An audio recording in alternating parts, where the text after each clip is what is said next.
오늘 이 시간은 요한계시록 강의 64번째 시간입니다. 계시록 20장 4절로 6절의 말씀으로 첫째 부활입니다. 계시록 강의로 64번째 시간이고 20장으로는 세 번째 시간입니다. 첫째 부활입니다. 4절을 봅니다. 예수의 증거와 하나님의 말씀을 인하여 목배임을 받은 자들의 영혼들과 또 짐승과 그 우상에게 경배하지도 아니하고 이마와 손에 그의 표를 받지도 아니한 자들이 살아서 이렇게 말하고 있죠. 자, 여기 보면은 예수의 증거와 하나님의 말씀에 목배임을 받은 자는 바로 창세 이후로부터 하나님을 믿는 믿음 때문에 말씀 때문에 순교한 자들을 또 말하게 되고, 또 마지막 환난 때에 여기 보면 짐승과 우상에 경배하지도 아니하고 표를 받지 아니한, 이 말은 마지막 환난 때, 즉 666 짐승의 표를 찍을 때 그것을 받지 않아 순교한 자들을 의미하게 됩니다. 그래서 여기에는 바로 말씀을 하여 창세 이후로 순교한 자들, 환난 때 666의 표를 받지 않아 순교한 자들을 의미하게 되죠. 그들이 살아서, 그들이 부활하여, 그런 말입니다. 5절 봅니다. 그 나머지 죽은 자들은 그 천년이 차기까지 살지 못하더라. 이는 첫째 부활이라. 여기서 자세히 살피면 그 나머지 죽은 자들은 창세 이후로, 그렇죠? 태어난 사람이 많이 있죠. 순교자 외에를 말한다, 이렇게 볼 수 있어요. 자, 나머지 죽은 자들은 순교자 외에 세상에 태어나 죽은 모든 자를 의미하게 됩니다. 그러니까 믿고 죽은 자, 또 믿지 않고 죽은 자, 다를 말하죠. 천년의 차이까지 살지 못하더라. 이 말은 천년 후에 이제 살아난다, 이런 말이 되겠죠. 이는 첫째 부활이라. 이 첫째 부활은 요 괄호한 것을 빼고 위에 4절에 있는 말씀을 위하여 목배비진 창세 이후로의 순교자들, 또 마지막 환난 때의 순교한 자들이 살아서, 즉 부활하, 그걸 말하는 거예요. 그러니까 4절의 순교자들이 살아서의 표현, 즉 순교자의 부활이다. 이 순교자의 부활이 첫째 부활이다, 이렇게 볼 수 있습니다. 자, 우리가 근데 이 부활에 대해 일반적으로 고린도전서 15장과 데살로니가전서 4장에 나오는 말씀을 보면, 우리가 주님이 재림하실 때에 죽은 자들이, 믿고 죽은 자들이 다 부활하는 것처럼 그 표현이 되고 있어서 그렇게 믿고 알고 있는 사람들이 많이 있지요. 그래서 죽은 자들은 부활하고 살아있는 자들은 호련히 변화하여, 즉 부활체와 변화체로서 휘거하여 공중에 끌어올려 주를 맞이한다, 이렇게 생각하고 있습니다. 자, 그러나 우리 성경을 자세히 보면 그렇지 않다는 것을 알 수 있어요. 그래서 우린 바로 성경을 자세히 보면서 이 계시록 20장 4절 5절과 또 짝을 맞추며 데살로니가전서 15장과 고린도전서 15장과 데살로니가전서 4장을 살펴보면 우리가 분명히 알 수 있습니다. 자, 고린도전서 15장 51절로 52절을 보면, 보라 내가 너에게 비밀을 말하노니, 이것은 비밀입니다. 비밀이기 때문에 바로 깨달을 자는, 듣고도 깨달은 자가 있고 알아듣지 못하는 자가 있는 거예요. 우리가 다 잠잘 것이 아니요 마지막 나팔에 순식간에 호련히 변화하리니. 그러니까 마지막 나팔, 일곱째 나팔에 변화한다, 그런 말이죠. 나팔 소리가 나면 죽은 자들이 썩지 않을 것으로 다시 살고 우리도 변하리. 그러니까 죽은 자들은 썩지 않, 즉 부활하고 우리도 변하리라. 그러니까 죽은 자들은 부활체, 살아있는 자들은 변화체로 변화된다. 이제 요것만 보면 그냥 믿고 죽은 자들이 다 살아나는가, 이렇게 생각할 수 있어요. 자, 그런데 그걸 한번 잘 살펴봐야 됩니다. 자, 데살로니가전서 4장 16절과 17절에도 보면 바로 그렇게 비슷하게, 이거와 비슷하게 이해할 수밖에 없어요. 주께서 호령과 천사장의 소리와 하나님의 나팔로 친히 하늘로 쫓아 강림하시리니 그리스도 안에서 죽은 자들이 먼저 일어나고, 그러니까 믿음 안에 죽은 자들이 먼저 일어나고, 그렇게 말하죠. 그 후에 우리 살아남은 자도 저희와 함께 구름 속으로 끌어올려 공중에서 주를 영접하시리니, 이렇게 말해요. 이것만 보면은 정말 믿는 자들이 다 주님이 마지막 오실 때에, 재림하실 때 다 살아나서 부활해서 영접하는 걸로 착각할 수 있는데 좀 더 자세히 살펴봅니다. 고린도전서 15장 23절 24절에 보면 자, 이 부활에 대해서 말하면서 이렇게 말합니다. 각각 자기 차례가 있다. 이렇게 말해요. 차례대로 되리니. 그러니까 우리 믿고 죽은 사람들이 차례가 있다는 거예요. 부활의 차례가. 자, 먼저는 첫 열매인 그리스도요. 자, 예수님은 부활하셨죠? 그 다음에 그 말이에요. 그리스도 강림하실 때 우리가 흔히 아는 주님이 재림하실 때 그 말이에요. 그에게 붙은 자요. 그에게 붙은 자. 붙은 자를 알아야 돼. 그 후에는 나중이니. 그러니까 붙은 자의 부활과 나중 부활이 있어요. 자, 그래서 우리가 이제 그것을 구분해서 잘 알아야 됩니다. 그러니까 차례가 있는데 붙은 자의 부활과 나중 부활이 있다. 이렇게 말하게 되죠. 근데 우리가 여기서 요거만 보면 붙은 자가 그냥 믿고 죽은 자. 이렇게 생각할 수 있어요. 그러나 우리가 그렇지 않다는 것을 자세히 봐야 됩니다. 자, 그래서 계시록 20장 4절 5절을 살펴야 돼요. 자, 붙은 자의 부활은 아까 얘기했지만 순교자의 부활을 말하는 첫째 부활이다. 순교자의 부활 그랬어요. 그래서 20장 4절 5절에 보면 자, 말씀을 믿음으로 인하여 죽은 자, 또 표를 받지 않아 죽은 자.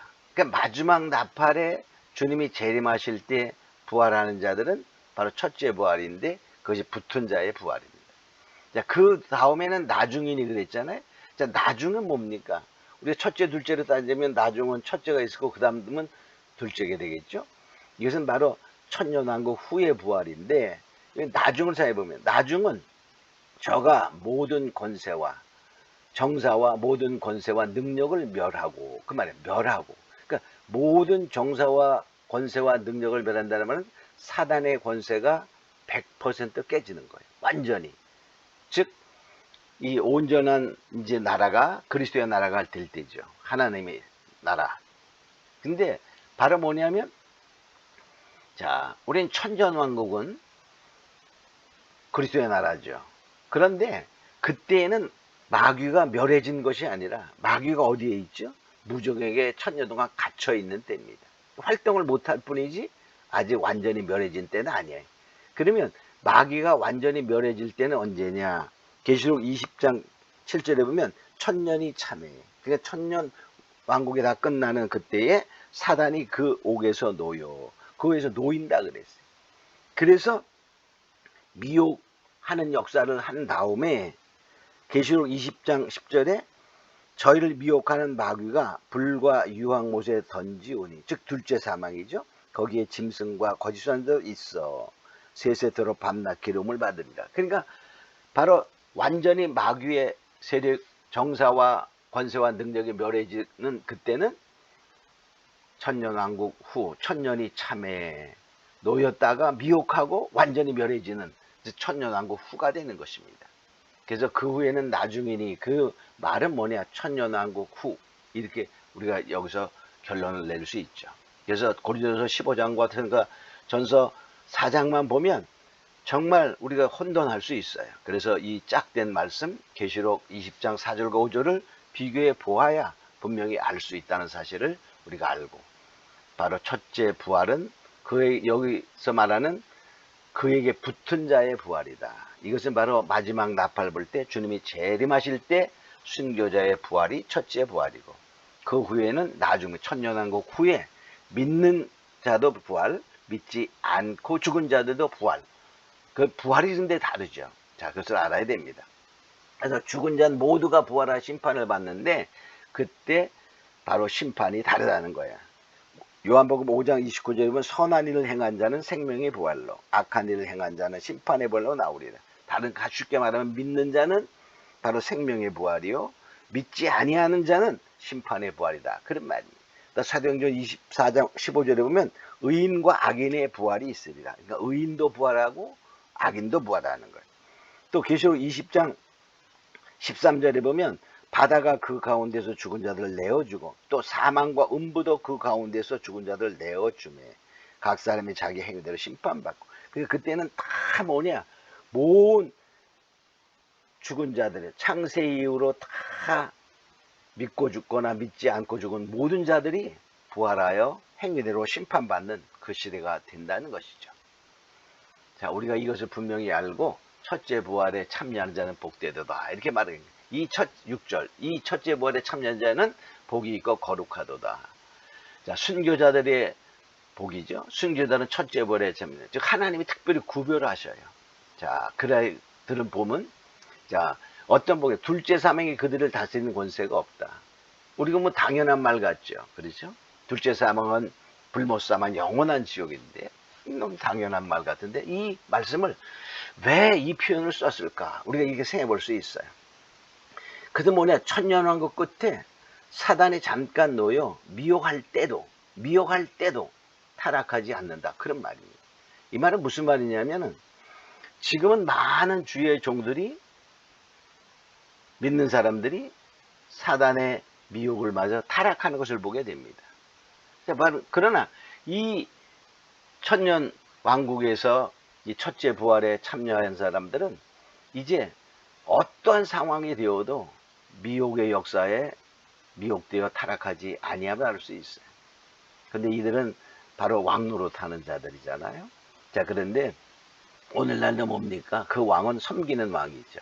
오늘날도 많은 주의 종들이 정말 성도를 섬기는 하나의 제사장으로 살아가며 살아야 될 텐데 바로 정말 다스리는 왕처럼 살아가는 그런 모습 속에 세상의 물질에, 세상의 권세에, 세상의 그 명예에 타락하는 모습을 보는 그런 시대에 우리가 살고 있어서 많은 주의 종들이 정말로 세상에 세속화되고 정말 영적인 타락하는 것을 보게 되죠. 그래서 이때에는 그런 것이 결코 일어나지 않는다.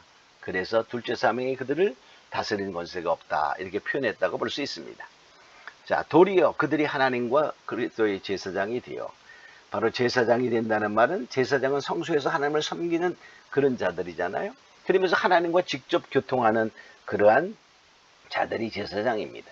그래서 하나님의 말씀을 백성의 어떠한 것을 하나님께 구하는, 기도하는 그러한 것이 제사장인 것처럼 이들은 늘 하나님과 교통하며 정말로 섬기는 그러한 자들이다. 이렇게 볼 수 있어요. 1000년 동안 그 자들로 왕노로 타리라. 그러니까 첫째 부활에 참여한다는 순교자들의 부활인데 이들은 왕권을 누립니다. 근데 이 왕권은 정말 섬기는 왕권이지 다스리는 왕권이 아니에요. 그래서 변질하지 않는 것입니다. 자, 예비처에 보호받은 자들은 바로 데살로니가전서 4장 17절에 보면 살아남은 자들입니다. 살아남은 자들은 바로 천년 왕국의 백성으로 생육 번성하는 거예요. 자, 순교자들은 부활했습니다. 근데 부활체는 거기에서 주님이 말씀하셨죠. 시집장가 가지 않는다라고 말한 것처럼 생육 번성할 수가 없습니다. 그러므로 이 천년왕국에서 많은 사람들이 생육 번성하고 천년 후에 마귀가 잠깐 놓여 미혹하는 것은 거기에서 생육 번성했던 사람들을 의미한다라고 볼 수 있어요. 그래서 예비처에 보호받은 자들은 바로 그 환난 가운데 살아남은 자들입니다. 하나님의 보호를 받고 그들은 천년왕국의 백성으로 생육 번성하는 것을 볼 수 있어서 이 천년왕국은 그 천년 동안 죽음이 없기 때문에 바로 엄청나게 생육 번성하는 그런 가운데 천년왕국 후 천년이 참에 사단이 잠깐 놓여 이들을 미혹하는 역사가 한번 있게 된다는 것을 우리가 알고 더욱더 우리는 첫째 부활에 참여하는 자가 되기를 정말로 힘쓰며 애쓰는 자가 되고 만일에 첫째 부활에 참여하는 자가 된다면 복 중에 복이요 그렇지 않으면 반드시 예비처에 보호받는 자가 되어 살아남는 자로서 바로 주님이 오실 때 영접하는 공중에 끌어올려 영접하는 그런 자 되기를 주님으로 축원합니다. 오늘 말씀은 여기까지 마치도록 하겠습니다.